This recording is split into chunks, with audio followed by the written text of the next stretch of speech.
허생전 학습 활동부터 시작해 볼게. 처음에 자 인물들 간의 갈등이야. 허생과 허생애체의 갈등 왜 일어나? 허생의 아내는 가족의 생계를 허생이 책임져야 된다 생각하고, 허생은 학문적 성취를 위해서 그릴 게 많아지, 그지? 그래서 가족의 생계보다 학문적 성취를 위해 그릴기에 몰두하고자 하는 허생하고, 가족의 생계를 위해 무엇라도 해야 한다는 허생의 처의 생각이 서로 상반되기 때문에 갈등이 일어나고, 허생과 이완의 갈등은요, 자, 실리를 세 가지 제시했지, 그지? 나라를 위기에서 구하기 위해 실리를 쫓아야 한다고 생각하는 허생과 실리를 쫓아야 한다고 생각하는 허생, 그리고 거기에 비해서 명분놀에 빠져 허생의 제안을 받아들이지 못하는 이완대장. 그래서 서로의 생각의 차이로 갈등이 일어나고 있습니다. 자, 허생전의 배경이 된 사회문화적 배경, 그리고 이 배경을 통해서 그 당시 사회 현실 한번 보자. 자, 임진왜란 병자호란 후야.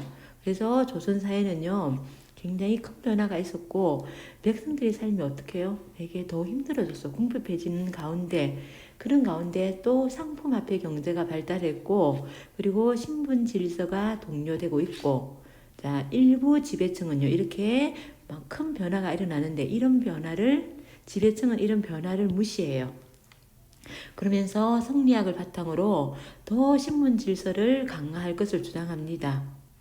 그래서 이런 성리학의 이론과 형식만을 지나치게 강조하고 다른 학문을 무시한 나머지 현실 문제를 해결할 수 있는 방안을 제시하지 못해요.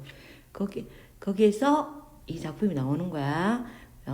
자, 허생은요, 매점 매석을 통해서 큰 돈을 벌지, 그지? 이러한 상행위를 통해 취약한 경제 구조하고 허례의식에 치우친 양반을 풍자하고 있고, 그리고 이완대장하고 대화를 통해서 실용적인 방책을 제시하는데 그걸 외면하고 이론과 명분에 사로잡혀 백성을 더욱 큰 흐름에 빠뜨리는 당시 지배층과 사대부를 비판하고자 한다. 그러니까 사회는 변하는데 지배층은 옛날 생각에 파묻혀가지고 변하지 않는 거야. 그걸 누구를 통해서? 허생을 통해서 취약한 경제구조, 허례의식도 비판하고, 그리고 자, 명분론만 앞세우는 지배층도 비판하고 있다. 자, 허생전의 의의는요, 허생전 무슨 소설? 한문소설이야, 얘들아. 이거 자, 옛날에 어느 학교인가 선생님 잘 기억 구리고인가? 자, 다음 중 보기 중에서 허생전 나오고요. 맞는 걸 찾으라고 했는데 맞는 것으로 묶인 것 했는데 그 위에 1번이 한글 소설이 있었거든. 근데 애들이 그거 아무 생각 없이 그거 맞다고, 소설이니까 한글 소설 맞다고 이렇게 체크한 애들이 많았거든. 한문 소설이고요. 이게 자, 허생은의 열하일기 중에 옥갑 야화에 실려 있는 이야기야. 요것도 나온 적이 있어. 옥갑 야화에 실려 있다. 이게 나왔는데 애들이 이런 거에 학교 프린트에 나와 있었거든. 근데 그냥 어설프게 보고 가가지고 이거 처음 보는 소리다.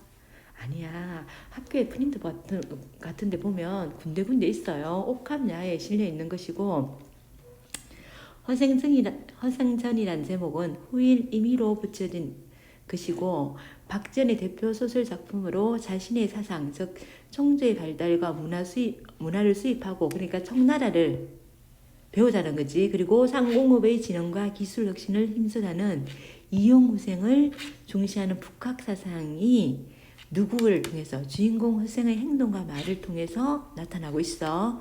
또한 박지원의 실학사상이 원숙한 경지에 도달했을 때 쓰였다는 점과 이러한 실학사상이 날카로운 현실 비판과 뚜렷한 이상향을 지향하고 있다는 점에서 중요한 작품이다.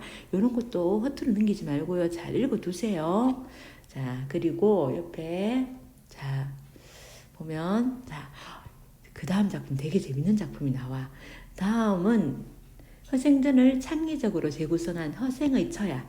자, 허생의 처라는 작품인데 허생의 아내가 자기 입장에서 적은 거야. 맨날 공부만 한다고 하다가 한마디 하니까 나가가지고 5년 동안 안 돌아왔다가 5년 동안 큰 돈을 벌었대. 근데 집은 돈 한 푼도 안 갖고 왔어. 그리고 나중에는 자기가 또 할 일 있으니까 내가 집 나갈 거니까 너 큰 집에 가 있어. 시댁에 가 있어. 그러니까 허생의 아내가 우리 이혼합시다. 이러면서 허생의 아내 입장에서 허생을 비판하는 거야. 앞에 우리 허생전의 허생은 어때요? 앞에 부분에는 비판의 대상이 되긴 하지만 뒷부분에는 그 당시의 사회의 문제점을 꼬집는 그런 비판의 주체였지. 근데 여기에 허생에 처했어요. 허생은요.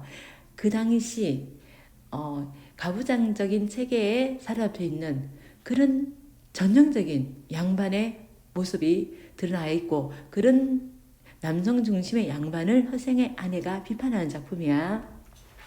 되게 재밌어. 사람들은 남편이 뛰어난 인재라고 하고 능히 천하를 경영할 재주가 있다고 칭찬하는데 그러나 남편이 죽는지 사는지 아내가 모르고 아내가 죽는지 사는지 남편이 모르는데 어떻게 뛰어난 인재라 하냐. 자, 그게 뛰어난 인재라면 이 세상에서 쓸모없는 존재라 뛰어난 인재가 쓸모없는 존재라는 뜻이리라 이러는 거야. 우리 남편 남들이 뛰어난 인재라 그러는데 아니 나갔는지 들어왔는지 모르고 그런 사람이 뛰어난 인재라? 아이고 그러면 뛰어난 인재는 세상에 쓸모없는 존재가 뛰어난 인재네. 그러면서 이 세상에 돌아가는 법칙이란 이 세상에 돌아가는 법칙이 성년들이 주장하는 것처럼 그렇게 복잡하고 어려운 것이 아닐 것이다.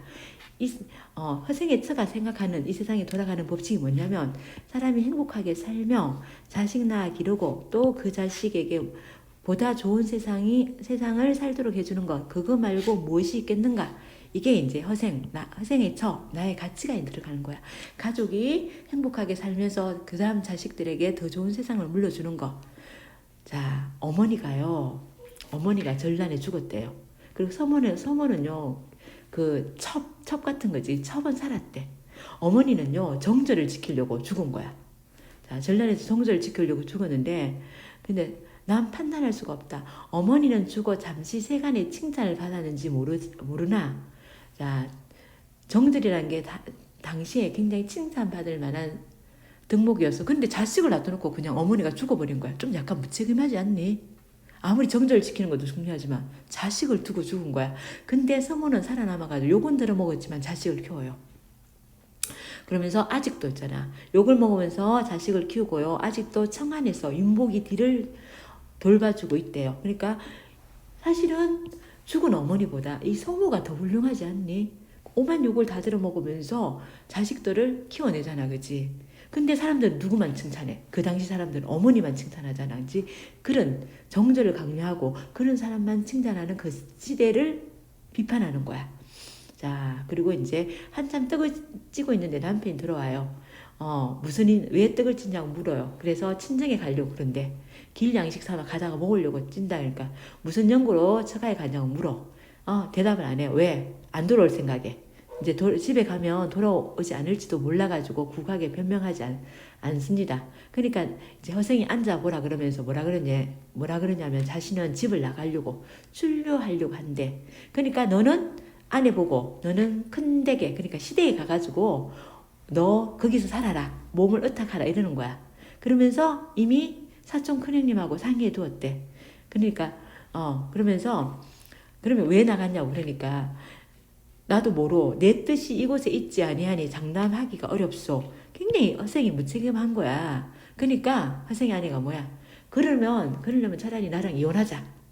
그러니까 펄쩍 뛰는 거야.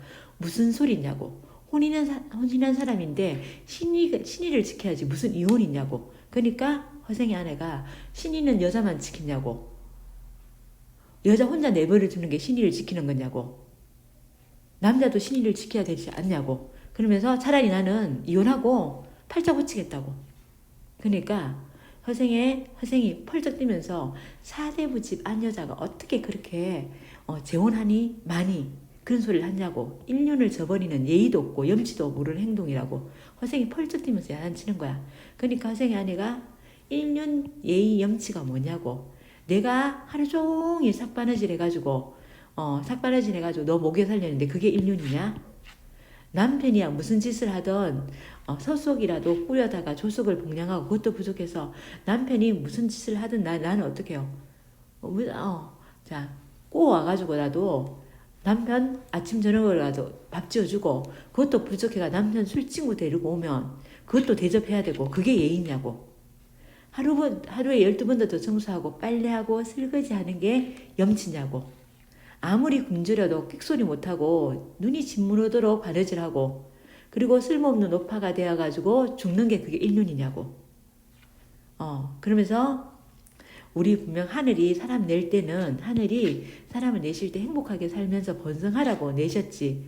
누구는 밤낮 스럽게 기다리고 이거 아내 된 나는 맨날 남편을 스럽게 기다리고 굶주리다 자식도 없이 버리라고 그렇게 하늘이 사람을 만들었겠냐고. 그러니까 허생이 뭐냐면 기다리는 게 우리네 분여자들의 아름다운 미덕이 아니오. 그러니까 미덕요 꼬박 5년이나 당신을 기다렸다고. 그 전에 굶기를 밥 먹다 간 게 몇 했냐고. 우리가 입에 풀칠이라도 할 수 있었던 것이 오로지 내 두 손이 바삐 움직이고 두 눈이 빛에 짓물렀기 때문이요. 내가 밤낮으로 바느질 해가지고 너 목에 살렸더니 너 5년 나가가지고 소식도 없고 돈 많이 벌었다는데 한 푼도 우리 안 갖고 오고 그게 미덕이냐면서. 그러면서 앞으로도 뒤로도 어둠뿐이요. 너랑 있으면 나는 어둠뿐이다. 당신은 여전히 유유자적 더러운 세상을 경멸하며 가슴에 품은 경륜을 뽐낼 뿐이지요. 당신은 친구들과 담화할 때 친구들 할 때 하고 얘기할 때 학문이라는 게 쓰임이 있어야 하고 실용이 없으면 안 되고 만물은 서로 이렇게 운영되어야 한다고 이렇게 얘기하면서 그런데 당신은 세상에 있는 소위가 없고 당신을 따르는 한 난 역시 그러할 것이요. 당신은 세상에 있는 당신이 세상에 소용이 없고 나도 당신 따르는 난 또 쓸모가 없는 인간이 된다. 그러니까 당신하고 이혼하겠다. 그리고 재혼하겠다. 너 못 기다리겠다. 이렇게 얘기하는 거야. 자, 액자 소설이고요. 패러디 소설이야. 패러디 소설이고 들은 이야기를 해주는 거야. 자, 비판적 풍자적이고 남성 중심의 이데올로기를 비판하고 가부장적 사회에서 짓밟힌 여성의 삶이 이야기의 주제입니다. 특징은 허생의 철을 중심으로 허생의 책의 마음이 드러난 거지, 그치? 현재 이야기하고 과거의 이야기가 교차되어 전개되는데, 자, 발단은요, 가난한 살림에 품삯을 하며 집 나간 허생을 기다리는 허생의 처지, 나는 허생의 처고요. 양반집에 시집온 나는 고생하는 반면 중인에게 시집간 나는 늘 고생하고 중인에게 시집간 동생은 부유하고 행복하게 사는 거야.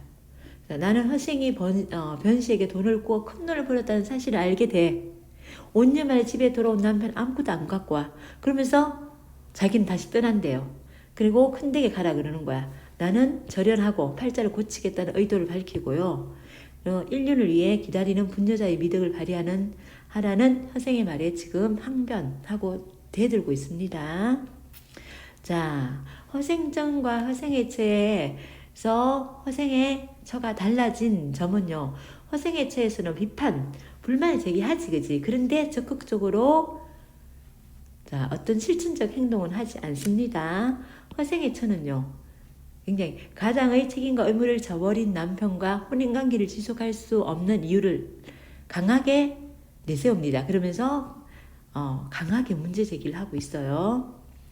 자, 작가가 전달하려고 한 건 뭘까요? 자, 허생의 행동 뒤에 아내의 일방적 희생이 있었다는 거. 드러내어 남성 중심의 가부장적 이데올로기를 신랄하게 비판한다. 가부장적이라는 말이 뭐야? 남성 중심이라는 거야. 옛날에 집안의 어른은 아버지였지, 그지? 아버지가 마음대로 결정하는 걸 가부장적이라고 그러는 거야. 그리고 허생의 영웅적 행위 뒤에 숨겨진 여성의 희생에 초점을 맞춰 새로운 여성 역할에 관한 사회적 인식을 환기하고자 하는 작품이 허생의 처야. 그 다음에는 볼 건 없어. 여기까지 할게요. 수고했어요. 그리고 뒤에 문제 풀어봅시다.